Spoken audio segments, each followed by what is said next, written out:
All right, let's get started. Taylor, would you like to start off? I could, Mr. Chairman. The purpose of this special called meeting is to discuss the RFP process and the bid that came in for, that we issued for procuring services to help clean the water tank. The bids came in. We determined we had need for a special call meeting for Board of Supervisors to hear what was going on and make some decisions, give some guidance. And the meeting has been properly advertised, and we don't have an official agenda in front of you. You have, which you've also received via email earlier, the package with the bid in it, as well as an email from Mr. Randy Jones, who's here to talk about what the bid contained, and he'll go through the specifics. So if you'd like, we can just turn the meeting over to him and let him talk about what he's found. Mr. Jones, you should come up, please. Nice to see you, sir.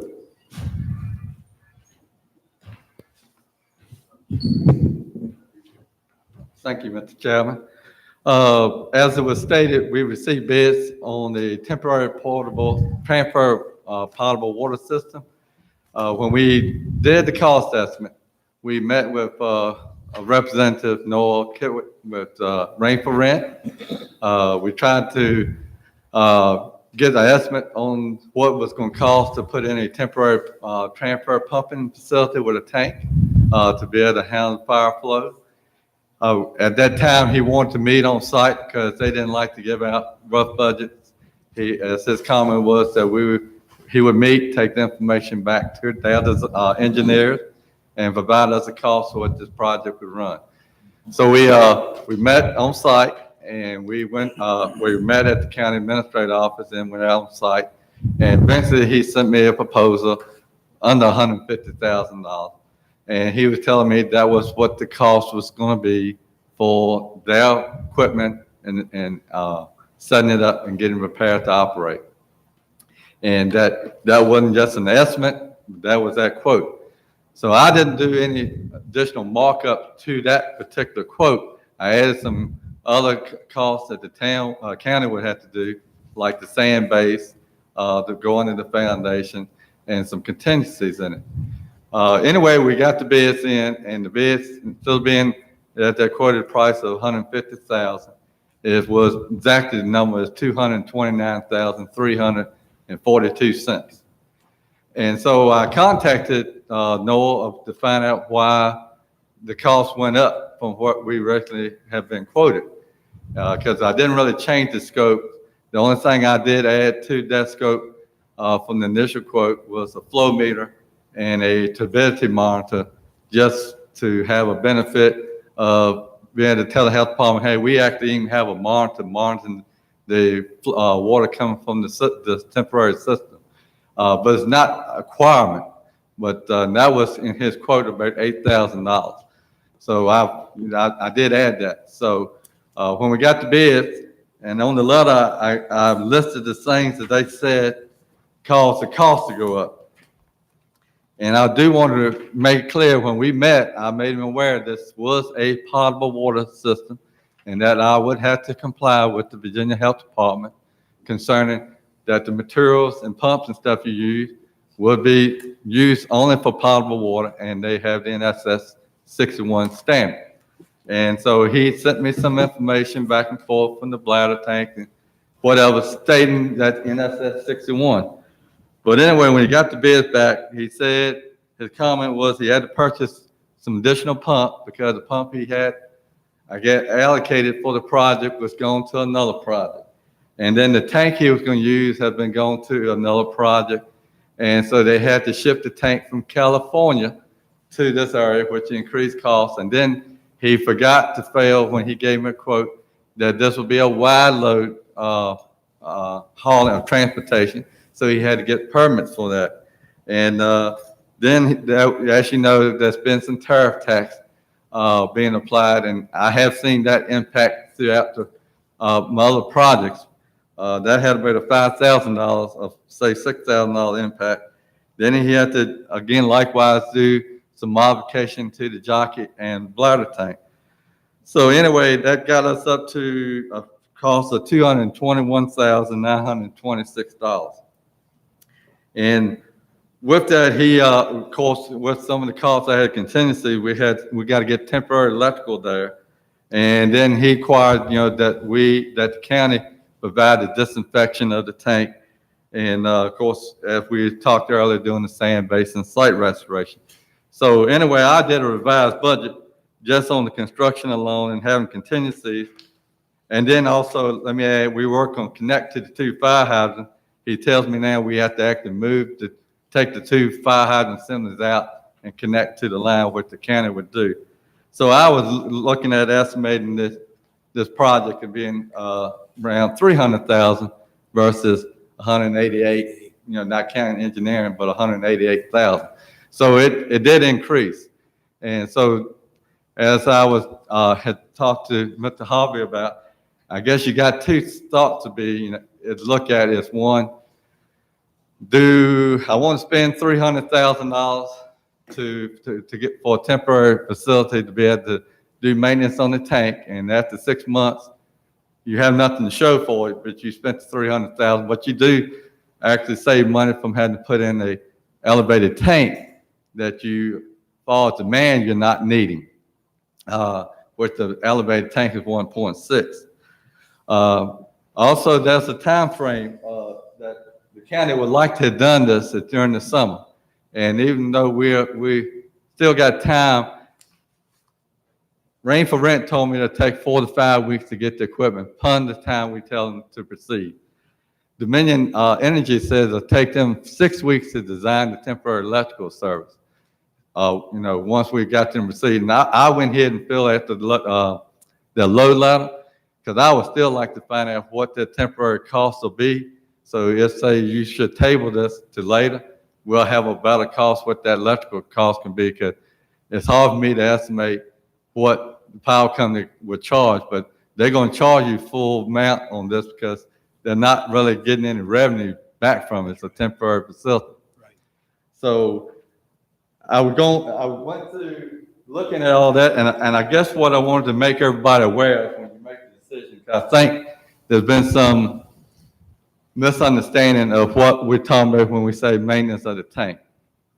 The maintenance of the tank, we talked about silt, but it's because we got a little bit more than usual silt, but the silt has not created a problem for water quality. As far as I know, I don't know if Amelia ever had an issue with water quality, but during this design phase and study phase, I've been in contact with the health department, and there's been no violations of your water system. And so the silt is not creating a problem. And every water system has silt. You got silt in your tank, you got silt in your lines. The reason for why we're talking about we want to take the tank out of service is that it's been in for 17, 18 years, and there have been no redo of coatings on the interior. It has been repainted exterior, but no coatings have been done on the interior. So the silt is just a maintenance, just a cleaning issue that you do when you go into maintenance on a tank. You drain the tank, you clean all the silt out, you go and you sandblast any rusted areas out, and you reprime them, and then you put a new coat on it, and that's supposed to give you another 10, 15 years. And so that's what really this maintenance is about. It's not about the silt that's in the tank. The silt is just another phase of the cleaning of the tank to prep it. So 2017, I directed the county to do a video camera of the interior of the tank while it had water in it. So they did a robotic camera in there, and the camera came back to show that the condition of the interior of the tank is in very good condition. There's not really any drastic signs of saying, oh, we got a lot of exposed metal and that we need to get this tank out of service quick. So far as the condition of the interior tank, based on the video, I would say your tank is in good condition. Of course, now a year has gone by, and I would not imagine that a year had much impact on the coatings. I'm trying to think what else I need to let you know about that. The other thing was that Southern Corrosion, which y'all have a contract for doing maintenance on the tank, that was the other driving force as this coming year was the year that that the county was supposed to have the tank ready for them to take out of service to do that cleaning for what you have paid. So that was been the two driving factors is the amount of time the tank has been not taken out of service, but been in service and no maintenance done on the inside, plus the contract that you have with Southern Corrosion. So that was the driving factor to why we were doing this RFP to get a bid to put in a temporary facility. Has nothing to do that we have bad water quality or that you have silt in the tank. If you don't mind, let me ask you a couple of questions. Yes, sir. Is their water safe to drink? Yes, sir. Have we ever have, or do we have a problem with it now so far? Oh, I can't go way back. As far as I recall working for me, I never recall of a violation, but I can tell you now, and since I've been working on this project for the year, 2 years, there's not been any violations or any water quality problem. So our water is safe to drink? Yes, sir. Very good. I'll drink it. Gentlemen, any questions? Mr. Chairman. Yes. Mr. Jones, there's no way that we really can tell then whether if the coating's good and inside the tank, it seems like the coating is the key here, not the buildup in the silt. Correct. I can tell you the coating that is exposed, that the camera picked up, there are some spots, but nothing bad at all. Now, what is under the silt, I cannot, comment because I cannot see that, So it could be just as good as the coating above. It could be just as be a little worse. I cannot comment on that. But right now it's coated by the silt. So if it is any problem, it's being, I guess, protected by the silt.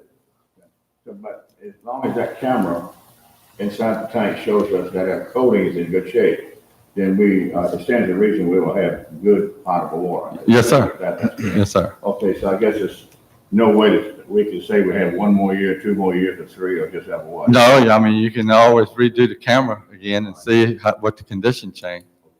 But it does stand to reason that tank's about 18 years old. It's something we need to continue to keep in our plan because we are nearing having to clean the tank somewhat. Right. I would not say, oh, forget about it and not do anything, but I would, if you decide that the time frame you're going to be getting into this summer is going to get you back into school with the portable transfer and you don't want to do it this year and do it next year, you can do it next year. I would schedule something either where it'd be put a new tank in to do maintenance or put that portable. I would do it sometime down the road. Okay, so you basically just hit on what I was fixing to ask you. Based on the information you've already, the amount of work you've already done and so forth up to this point, it seems that we need to add to, if we were to waylay this project, it stands to reason if we were to start the project again, the RFP, we would need to start a month or 2 earlier. Like starting. Yes, I would bid it March, yes, sir. Okay. And with the knowledge you have now, you can put that on hold if we decide to stop this project at a time. Yes, sir. Would it be, say, $100,000 more? Third question, we don't have to spend money twice for the information you already have. You can pick right back up. Oh, you just put it back out for bid. Okay, all right, and put it back to bed. Okay. All right, and, well, that was my question to you. Mr. Chairman, the question I would have to you is that, it sounds like our bid come in way too high. That is correct, right? Yes. Okay, I'll leave it right there. Any other questions and comments? Yes, Mr. Chairman. So on the inspection report from the camera, it did in fact show some places where it's flaking, correct? They did show some deteriorated coatings, but they said in the, Sun Corrosion said it's good condition. Right. And you say that next time we should start in March. Yes, But we instructed staff in March. Yeah, what I guess I would say is, right now you're seeing an $80,000 increase just on the quoted for the transfer pumps. And I don't know where you have that money available. I would not have a problem if you asked me to make a recommendation that, you go ahead and reject the bid rebid next summer after you put, have budgeted more money to do it, Yeah, knowing that it's gonna come in at, say, $250,000. Let's say, I because understand prices will go that's up. what you said, but what I'm saying is you said start in March, but we started in March this time and we ran out of time. Well, we started in March design now, that said advertise in March. And so then by April, you'll be able to award the job. All right, any other questions or comment? Mr. Harris? Sounds like, looking at your options, you've given us, 3 options here. Option number 1 seems to be what we're looking at based upon some of the comments that I'm hearing, and therefore, Health Department said there's no problem with quality. No, they're not pushing this at all. And I guess the only thing I would be concerned about is that we have a timeline that's going to be conducive for us not to draw it out, you know what I mean? That would be so what would you do, go back and just revise the timeline? Well, I guess what I'll say to make sure I'm clear, I'm very clear on that. If you don't have, if the budget is blown and you don't have the money allocated for that, Right. I would go ahead and reject and rebid it next, March or whatever, and, try to set aside additional money for that budget, and we can tell you, what we think that next year price will be. And then you can start and be through before the school's back out. The driving issue, the issue with the schools, it was concerned if we do all this change into the water system, we had some turbidity, that'll be one more public place that you would have to go and say boil water in those. But if you have the issue with turbidity, it's going to occur right away. So say if you decide you want to proceed this year, being this is now, a couple weeks, first week in June, say you make the award middle of July. So they would have 60 days. So there'll be middle of July, there'll be August, and then middle of September. So the school will be back in, but if you have the turbidity problem that you're concerned about, that's going to occur in July. That's going to occur when you first start up, and you'll have to flush and do what you need to do. But once because you're changing the flow of the water in the system, if that would disturb the bottom and cause some turbidity or clouding, it would occur right away. It wouldn't occur towards the end. So when the school's back in, I think you wouldn't have the issue with turbidity. If we were to have an issue with turbidity, it would be when you're filling the tank and you're monitoring. Yeah, correct? that's what I'm saying. At the beginning, when you start filling, Yeah, you but fill. so before we would even switch over to giving water to the schools, we have a tank that's guaranteed to have no debris in it. It's clean. You checked it when you put it in. Right, it's when you start, what I'm talking about is when you're changing from where you're feeding water to the elevated tank to now over here to the right. county administrator. But you're So monitoring you'll that. stir up the water, you could possibly, I'm not saying you will. I just said if it's a possibility, you will stir it up when you start pumping to this tank because you change direction of Right. flow in some of the lines. And then So are you worried about turbidity from the silt that's in the tank or from somewhere else? I'm worried about when you stir in the lines. But they can flush those. And I'm not saying you have that. I'm just saying we have to look at all aspects, and that could be a possibility. Sometimes when you have a fire occur in the system and the flow changes direction or increase flow rate, sometimes you just have somebody call and say, I got a little bit of cloud of water because you stirred up the silt in the water. So then they think, oh gosh, there's something wrong with the water. So that's all I'm saying. But it's possible you could start this summer if you've got the money to do it. If you don't have the money to do it, then I recommend you reject it, rebid it again, because you can't hold the bids open for a year. You can only hold them for 60 days and rebid it and do it again next summer. It's only going to get more expensive if we. And then you're correct. The cost will go up. That's why I said if it's $229 now, I would say budget $250 for that part of the project. All right, I thank you, Mr. Jones. Any other questions? Mr. Whitaker, you have a motion? Yeah, Yes, Mr. Chairman. I would like to make a motion that we just reject this bid. I guess just leave it at that. All right. All in favor? Aye. All right. No, All opposed? no. Okay. 4-1 opposed. Motion carries. Thank you, Mr. Thank Jones. Appreciate it. And Mr. Chairman, I don't know whether it's necessary to make a motion or not, but the amount of money that we have budgeted towards this tank cleaning, I think in the new budget is $210,000. Is that correct? Something like that, yes, sir. Well, we can't roll it. 75 is in this budget now for the cleaning, but we can't roll it over, but we put 210 in the new budget, I think. And what that figure is, I want it to stay there. Now, do I need a motion to make sure that Our budget's been adopted budget's been for adopted? specific projects. Okay. You the can't, budget's been adopted to start, become effective July 1st. Yeah, we'll just understand. Yeah, I think we're in good shape.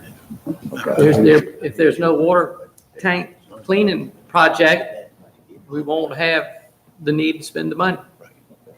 All right, I just wanted to make sure that what we budgeted stays in the budget, and we don't, I'm not missing something here somewhere. I want to find it later on, it's gone. All right.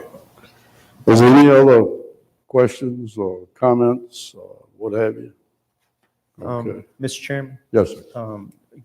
Mr. Jones, were you anticipating more people to put in bids for No, this? I was not. I did contact Garwin Pumps, and they informed me that they would look at this project, and I informed them about the portable tank needs for it. They did not comment that they couldn't do it. But later on, I didn't see them put anything in, and as I was talking again with Rain for Rent, they told me they didn't know how Garwin could do it. They didn't have the tanks. If they needed a tank, they would have to get it from Rain for Rent. So, which means Rain for Rent certainly wasn't going to give them a quote for tanks. I've got another question. Rain for Rent, have they ever done this before?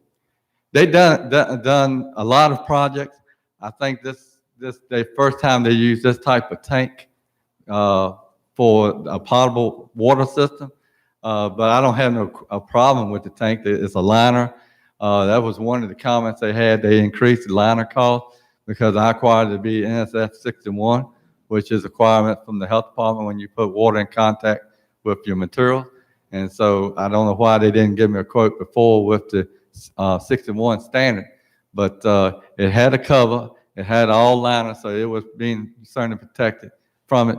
But they have used smaller tanks on potable water systems. They have not used a large tank like this, like we're using here, because a lot of times some municipalities gamble on their fire protection, and so they just put in enough to meet the daily demand.